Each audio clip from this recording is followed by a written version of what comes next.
롯의 실패라는 제목으로 말씀 전할 때에 많은 은혜 받으시기 바랍니다. 오늘의 핵심 주제는 주님 앞에서 우리는 모두 죄인이다. 경제적으로 풍요롭지만 죄악이 가득한 도시의 대명사, 그것이 바로 소돔과 고모라입니다. 성경에는 길고 짧은 많은 이야기들이 있는데요. 오늘 소돔과 고모라의 이야기는 18장 후반부와 또 19장 전체에 걸쳐서 이어지고 있습니다. 에덴 동산처럼 아름답고 풍요로웠던 그렇게 보였던 그 도시가 하루아침에 멸망하는 것을 오늘 우리 성경에서 볼 수 있습니다. 인간이 아무리 대단하다고 해도요, 하나님 앞에서는 아무것도 아니라는 것, 이것을 우리에게 보여주고 있습니다. 1절부터 3절 말씀 함께 읽겠습니다. 저녁 때에 그 두 천사가 소돔에 이르니 마침 롯이 소돔 성문에 앉아 있다가 그들을 보고 일어나 영접하고 땅에 엎드려 절하며 이르되 내 주여 돌이켜 종의 집으로 들어와 발을 씻고 주무시고 일찍이 일어나 갈 길을 가소서. 그들이 이르되 아니라 우리가 거리에서 밤을 새우리라. 롯이 간청하매 그제서야 돌이켜 그 집으로 들어오는지라. 롯이 그들을 위하여 식탁을 베풀고 무교병을 구우니 그들이 먹으니라. 아멘. 오늘 두 천사가 소돔 성문에 나타난 것입니다. 창세기 18장에서는 하나님께서 두 천사가 하나님과 함께 이렇게 소돔으로 가는 길에 아브라함을 방문했죠. 아브라함은 새 손님을 환대했고 소돔으로 가는 길까지 배웅했습니다. 근데 하나님은 왜 소돔으로 가시는지 아브라함에게 알려주시는데요. 하나님이 이렇게 부르짖는 소리를 들으신 거예요. 어떤 부르짖는 소리냐면은 소돔 사람들이 너무 악해서 그 악한 사람들한테 고통당한 사람들이 하나님께 부르짖은 거죠. 그 소리를 들으시고 그 소리가 너무 커서 정말 이 소돔 사람들이 그렇게 악한가, 정말 그렇게 소돔에 이렇게 악이 가득한가 확인하러 이렇게 가시려는 거죠. 하나님은 공의로우신 하나님이시기 때문에 반드시 심판하셔야 됩니다. 그런데 은혜로우신 하나님이시기 때문에 기회를 주시는 거예요. 회개의 기회를 주시는 거예요.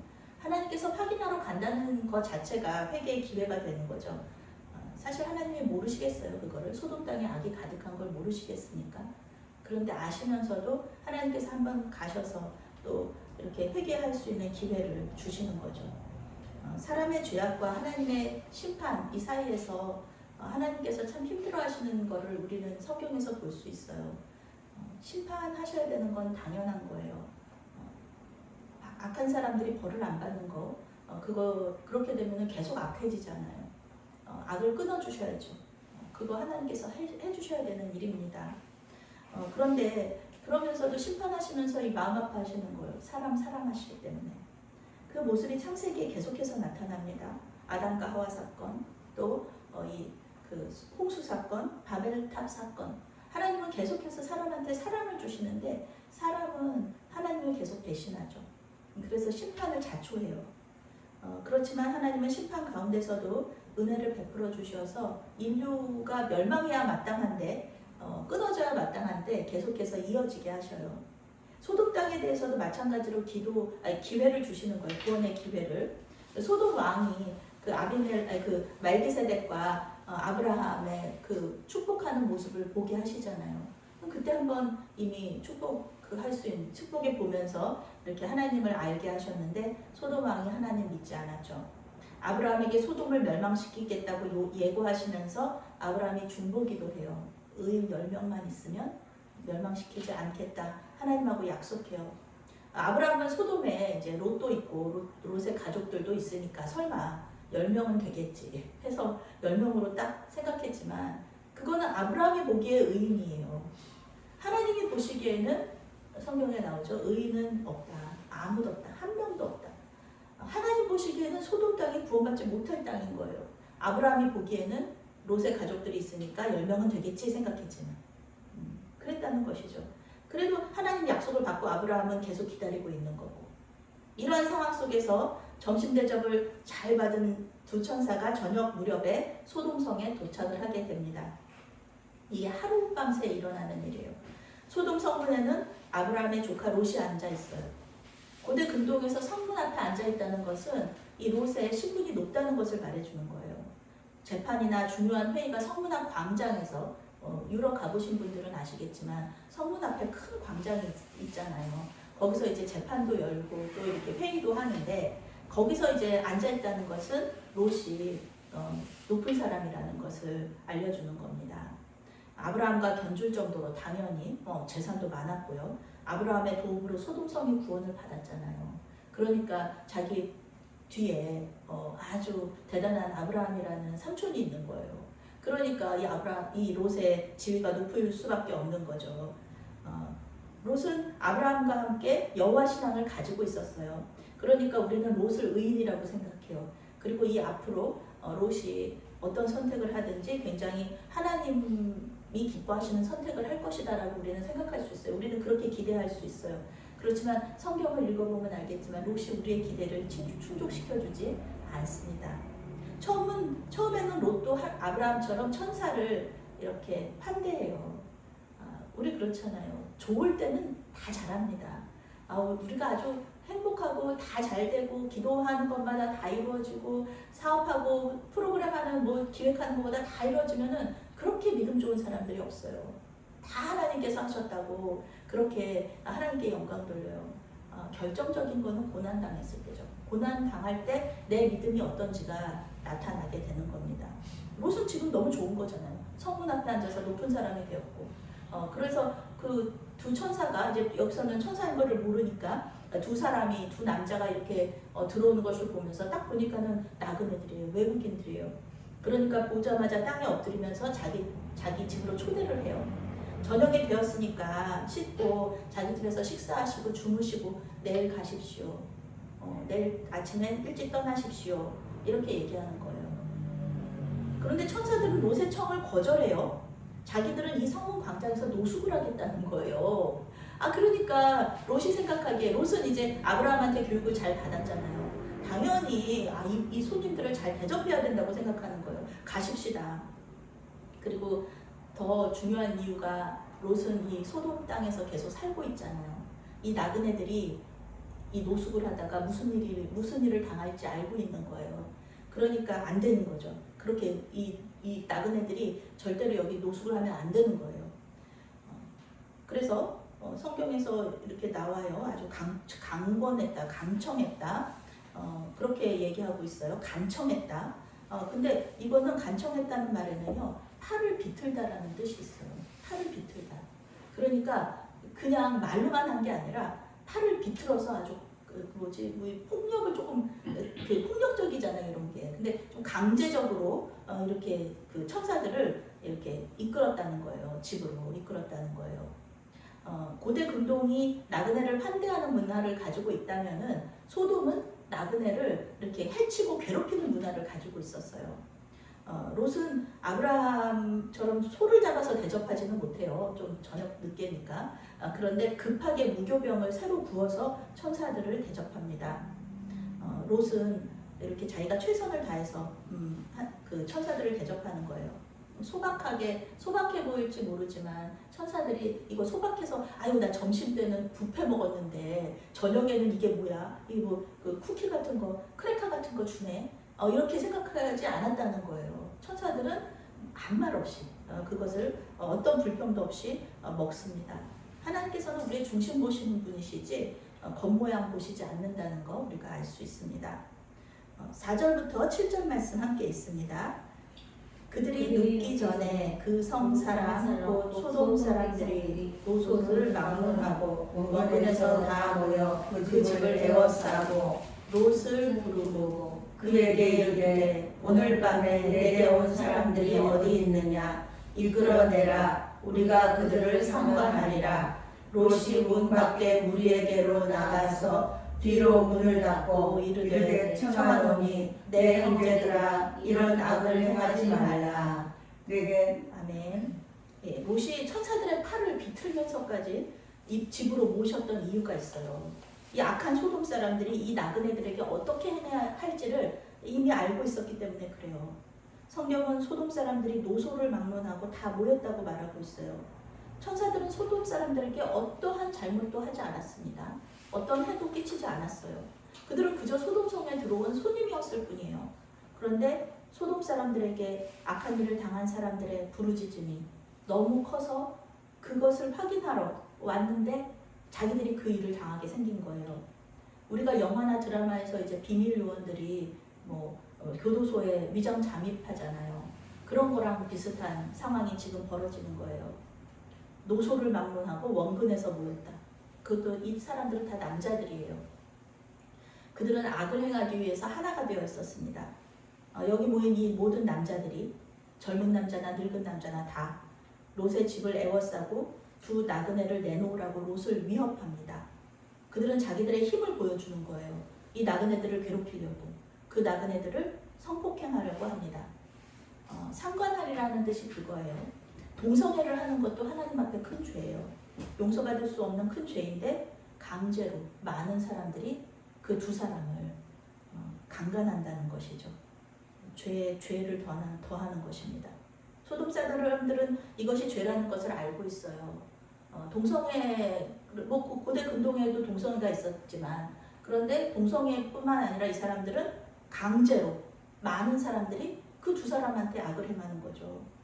그것이 죄예요. 그거 고대 근동에서 동성애는 죄가 아닐 수도 있지만 이것은 죄예요. 많은 사람들이 강제로 성폭행하는 것은 그 당시에도 죄였어요. 지금도 당연히 죄고요.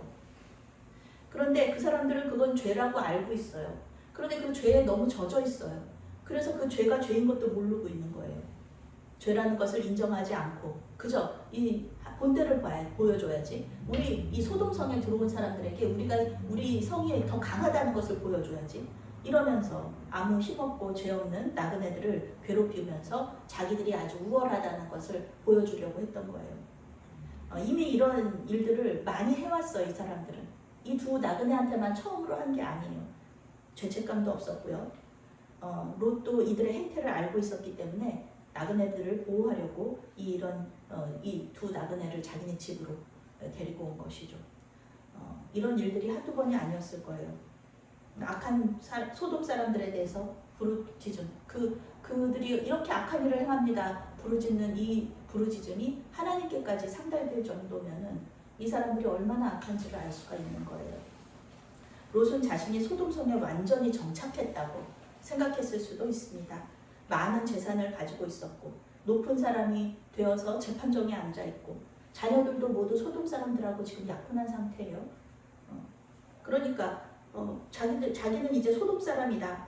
그렇지만 좀 의로운 그런 소돔 사람이다 라고 생각했을 수도 있죠.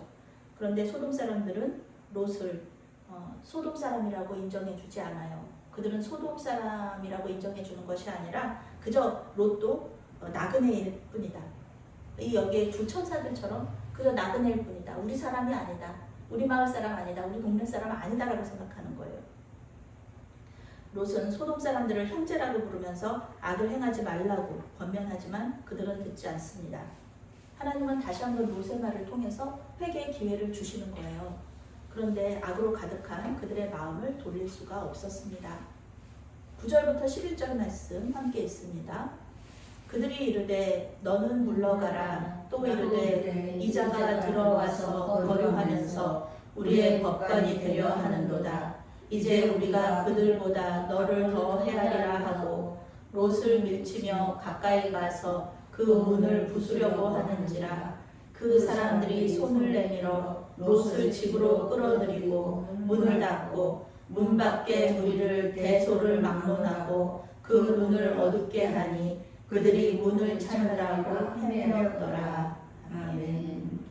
소돔 사람들은 롯의 권면을 듣기는커녕 오히려 나그네들에게 하려고 했던 행동, 그거를 내가 너 롯에게도 하겠다 얘기하고 있는 거예요. 그러면서 위협하면서 문을 부수려고 해요. 이자라고 부르죠. 이자가 들어와서 거류한다. 자기는 나는 소돔 사람이라고 생각했는데 전혀 그 사람들은 롯을 받아들였던 것이 아니었습니다. 결국 천사들이 나서서 롯을 집으로 끌어들이고 문을 닫았습니다. 문을 닫았다. 이거는 우리가 이 하나님께서 소돔에게 주신 기회의 문이 완전히 닫혔다는 것을 의미합니다. 천국문은 누구에게나 열려있지만요 영원히 열려있지 않습니다. 성경은 이 구원의 문이 때가 되면은 다친다라고 계속해서 말하고 있어요. 찬송가 521장 3절에 이와 같은 내용 담고 있죠. 구원의 문 열렸으니 주의 공로 힘입어 주저 말고 들어가서 생명길로 갑시다. 구원의 문 닫힌 후엔 들어가고 싶으나 한 번 닫힌 구원의 문 또 열려지지 않으리. 이렇게 말하고 있어요. 영원히 열려있지 않습니다. 누구든지 들어갈 수 있지만, 예수님을 믿는 사람이라면 누구든지 들어갈 수 있지만 구원의 문이 닫힌 후에는 들어가고 싶어도 못 들어간다. 예수님도 열처녀 비유를 통해서요, 결혼식장의 문이 닫히고 나면은 아무리 울고 애원해도 열리지 않는다라고 말씀을 하십니다.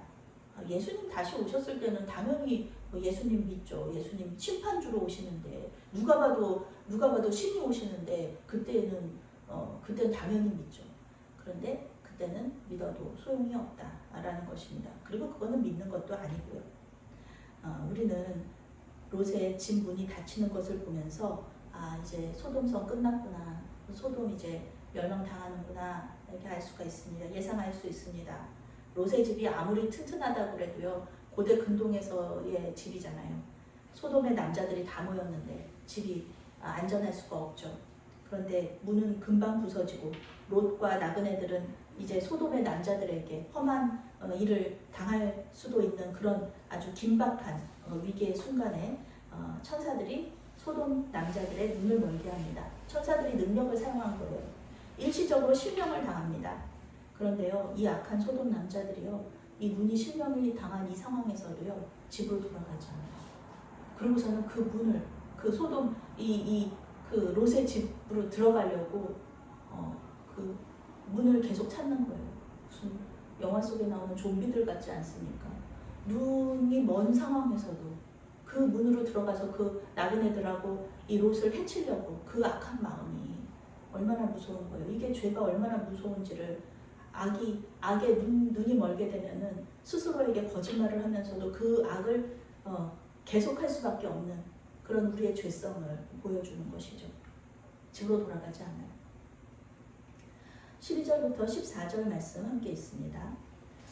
그 사람들이 롯에게 이르되 이 외에 내게 속한 자가 또 있느냐? 내 사위나 자녀나 성 중에 내게 속한 자들을 다 성 밖으로 이끌어내라. 그들에 대한 부르짖음이 여호와 앞에 크므로 여호와께서 이곳을 멸하시려고 우리를 보내셨나니 우리가 멸하리라. 롯이 나가서 그 딸들과 결혼할 사위들에게 말하여 이르기를 여호와께서 이 성을 멸하실 터이니 너희는 일어나 이곳에서 떠나라 하되 그의 사위들은 농담으로 여겼더라. 아멘. 두 천사들은 이제 자신의 정체를 롯에게 말해줍니다. 우리는 하나님께서 소돔을 멸하라고 보내신 천사들입니다. 그러니 이제 소돔이 멸망할 것이니까 어서 도망가십시오. 급히 도망가십시오.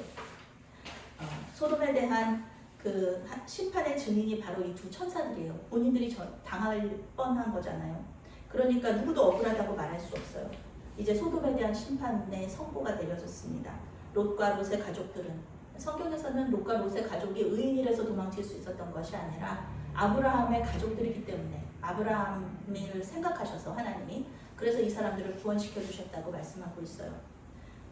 롯에게 여러 자녀가 있었을 수도 있어요. 성경은 말해주지 않지만 딸 둘이라는 것은 조금 그때 당시로서는 적은 숫자죠. 그런데 성경은 소돔 사람들과 약혼한 두 딸에 대한 이야기만 하고 있어요. 롯은 예비사위들을 찾아가서 함께 가자고 권면합니다. 도망치자. 그런데 롯의 말을 듣지 않아요. 롯은 소돔 사람들을 형제고 가족이라고 생각했어요. 그렇지만 소돔 사람들에게 롯은 그저 돈 많고 강한 친척이 있는 이방인일 뿐이었습니다. 사위들은 롯의 말을 농담으로 생각하면서 따르지 않습니다. 어느 누가 한밤중에 자기 사위들을 찾아가가지고 이 도시가 멸망할 것이니까 얼른 도망가야 된다고 농담을 하겠습니까? 말도 안 되는 얘기죠. 그런데 소돔 사람들은 자기들이 하나님께 멸망당할 거라고는 정말 꿈에도 생각하지 못하는 거예요. 그리고 자기들이 그렇게 많은 사람들에게 악을 행하고 있다라는 것도 모르는 거예요. 그냥 다 그렇게 사니까, 다 그렇게 악을 행하면서 사니까 모르는 거예요. 주변에 그 모든 사람들이 똑같은 행동을 하고 있었기 때문에 그렇습니다. 근묵 자흑이라는 고사성어가 있어요. 까마귀 노는 곳에 백로야 가지 마라. 이런 시조도 있습니다. 악한 사람들 곁에 있으면 똑같이 악해진다는 뜻이에요. 그 환경이 얼마나 중요한지. 악한 사람들과 살면서는 자기도 악할 수밖에 없어요. 왜냐면은 저 사람도 그러네. 예. 저 대학교 다닐 때 우리 선배들이 제가 이제 예수 믿으니까 저는 술 안 먹어요 그러면은 그 사람 보라고, 그 형제, 그 형 보라고, 그 형은 목사 아들인데도 술 먹는데 너는 네가 뭐라고 술을 안 먹느냐 이렇게 말을 하면서 저를 이렇게 저에게 술 먹으라고 이렇게 권면이라고 그래야 돼요, 뭐라 그래야 돼요, 그렇게 말했던 선배들이 있었거든요. 판단의 기준이 흐려질 수밖에 없는 겁니다. 롯이 아무리 혼자 하나님을 잘 믿는다고 해도요, 가족들의 신앙까지 책임을 질 수도 없고요. 롯 자신도 그 신앙을 지키기가 참 어려웠을 것이다. 롯은 겉으로 보기에는 성공한 것처럼 보였어요. 아주 소돔에서 자리 잡은 것처럼 보였어요. 그런데 아브라함을 떠난 이후 결국 우리는 그의 삶 전체를 볼 수 있잖아요. 성경을 통해 계속해서 몰락의 길을 걸었다는 것을 우리는 알 수가 있습니다. 24절 말씀 24절부터 29절 말씀 함께 읽습니다. 여호와께서 하늘 곧 여호와로부터 유황과 불을 소돔과 고모라에 기같이 내리사 그 성들과 온 들과 성에 거주하는 모든 백성과 땅에 한 것을 다 엎어 멸하셨더라. 롯의 아내는 뒤를 돌아보았으므로 소금 기둥이 되었더라. 아브라함이 그 아침에 일찍 일어나 여호와 앞에 서 있던 곳에 이르러 소돔과 고모라와 그 온 지역을 향하여 눈을 들어 연기가 온기가마에 연기같이 치솟음을 보았더라.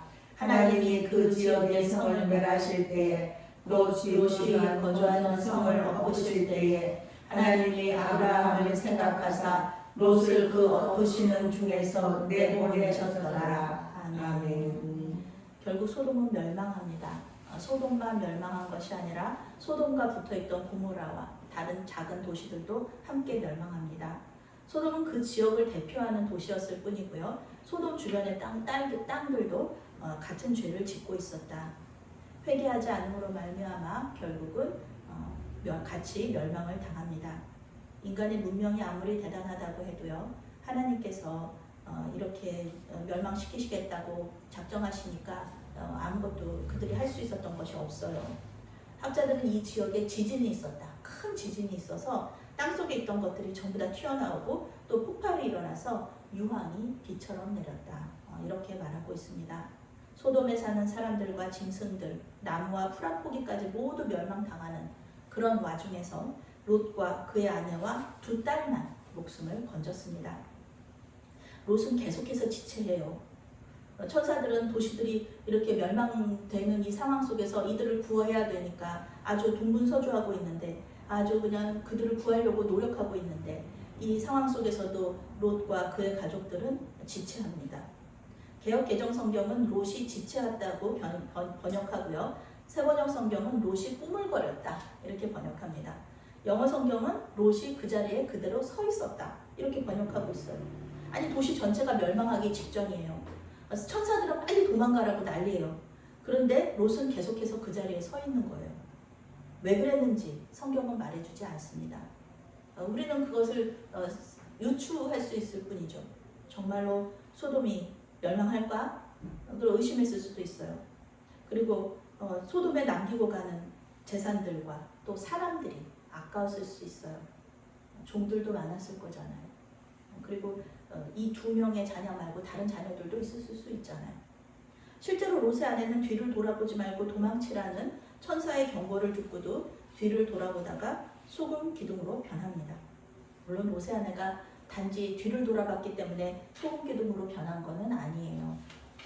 누가복음 17장에서 예수님이 이제 재림에 대해서 말씀하시면서 롯의 아내를 언급하십니다.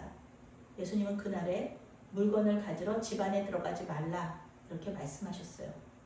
롯의 아내가 단지 뒤를 돌아본 것이 아니라 소돔 성에 두고 온 어떤 것, 그것을 가지러 다시 돌아가려고 했다는 것을 예수님의 말씀 속에서 우리가 알 수 있어요. 성경에 나오지 않는 자녀들이 소돔 성에 있었을 수도 있어요. 또 롯이 부자였으니까 귀중품을 가지러 다시 돌아가려고 할 수도 있었어요.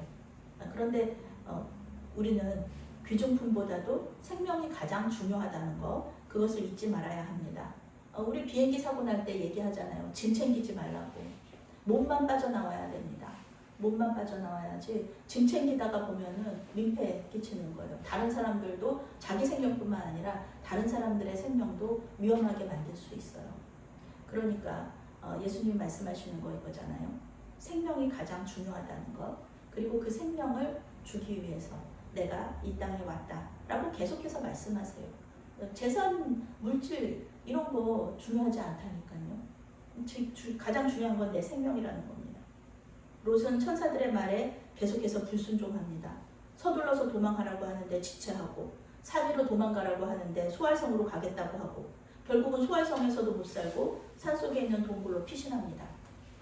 아무것도 남지 않은 상태에서 소돔의 교육을 받은 딸들이 자손을 자기들을 통하여서 아버지의 자손을 통하여서 아버지를 통하여서 자손을 이어가는 그런 비참한 몰락의 길을 걷게 되고요. 이후에 롯은 성경에서 사라집니다. 오늘 롯의 이야기를 이렇게 보면서 이렇게 비슷한 사람 있잖아요. 성경의 인물 중에 롯과 비슷한 사람이 있습니다. 그때도 동시대 사람이요. 혹시 누군지 좀 이렇게 생각하실 수 있을까요? 네, 그 사람은 바로 욥입니다. 욥. 하루아침에 재산과 가족들과 종들과 그리고 자기 건강을 잃어버린 욥. 욥하고 롯은 굉장히 닮았어요. 가족을 모두 잃은 욥, 건강을 모두 잃은 욥에 비하면은 조금 롯은 좀 이렇게 좀 낫죠. 왜냐하면은 두 딸이 함께 살아남았으니까요. 롯은 좀 낫습니다. 그리고 건강도 롯은 눈에 보이는 그런 건강의 아픔은 없었으니까요. 그런데 욥은 성경 속의 길이 믿음의 사람으로 남아 있잖아요. 근데 롯은 실패의 사람으로 우리에게 기억되고 있습니다. 무슨 차이가 있었을까요? 무슨 차이가 있었을까요? 욥은 고난 속에서도요, 하나님을 계속해서 바라봅니다. 하나님 저한테 왜 그러시는 거예요? 하나님을 원망할지라도 하나님을 계속해서 바라보요. 그런데 롯은요, 소돔성을 계속해서 바라봐요. 하나님 바라보지 않아요. 소돔성을 계속해서 바라보고 있기 때문에 그렇습니다. 롯은 소돔이 멸망한 후에도 그 지역을 떠나지 않아요. 하루길만 걸어가면 자기를 사랑하는 삼촌 아브라함이 있어요. 그러면 그에게 가면 돼요. 그에게 가서 도와달라고. 여기 성경에도 나오잖아요. 아브라함이 어디 있었냐면 소돔성이 멸망하는 거, 그것을 이렇게 그 연기가 나오는 것을 볼 수 있는 그런 아주 자기와 가까운 곳에 있었어요. 그런데 롯은 아브라함에게 가지 않습니다. 아브라함에게 돌아간다는 것은 하나님께 돌아간다는 것과 마찬가지거든요. 하루길만 걸어가면 자기를 사랑하는 그런 삼촌, 소돔성의 구원을 위해서 기도했던 아브라함에게 갈 수 있지만 그는 아브라함을 선택하지 않고 소돔성에 가까이에 남아서 그곳에서의 삶을 추억하면서 술로 살아가는 페인의 삶을 선택합니다. 자기를 살려주신 하나님을 바라보면서 앞으로의 삶을 계획하기보다는 과거의 삶에 얽매여서 죽은 아내와 소돔성에서의 그런 풍요로웠던 삶을 그리워하다가 성경에서 사라집니다. 소돔에서의 삶이 우리가 보기에는 아주 모래 위에 지은 성처럼 아무것도 아닌데 그에게는 하나님보다 더 의미가 있는 큰 의미가 있었다는 것입니다. 우리가 중요하다고 생각하는 것이 하나님 보시기에 중요하지 않다. 우리가 기뻐하고 좋아하는 것이 하나님께 싫어하는 것이 될 수 있다는 것입니다. 만약 그렇다면요, 하나님이 싫어하신다 그러면 우리는 그것을 버리고 떠나는 것이 마땅합니다. 미적미적거리면서 다시 그 죄악으로 돌아간다면 결국은 심판이 임한다. 옛것은 버리고 새롭게 주님께서 주시는 삶으로 나아가시기 바랍니다. 익숙한 것이 좋은 것이 아니라 하나님께서 이끄시는 것이 좋은 것이라는 것을 깨닫고 주님 말씀에 순종하면서 생명의 길로 나아가시는 저와 여러분이 되시기를 바라겠습니다. 아멘. 사랑의 하나님, 과거에 연연하지 말고 새롭게 우리에게 보여주시는 생명의 길을 따라갈 수 있도록 도와주시옵소서. 눈물이 흐를 만큼 힘들어도 뒤를 돌아보지 말고 앞으로 나갈 수 있는 힘과 용기를 허락하여 주시옵소서. 우리의 죄악을 모두 용서하시고 심판날에 구원받게 하여 주시옵소서. 예수님의 이름으로 기도합니다. 아멘.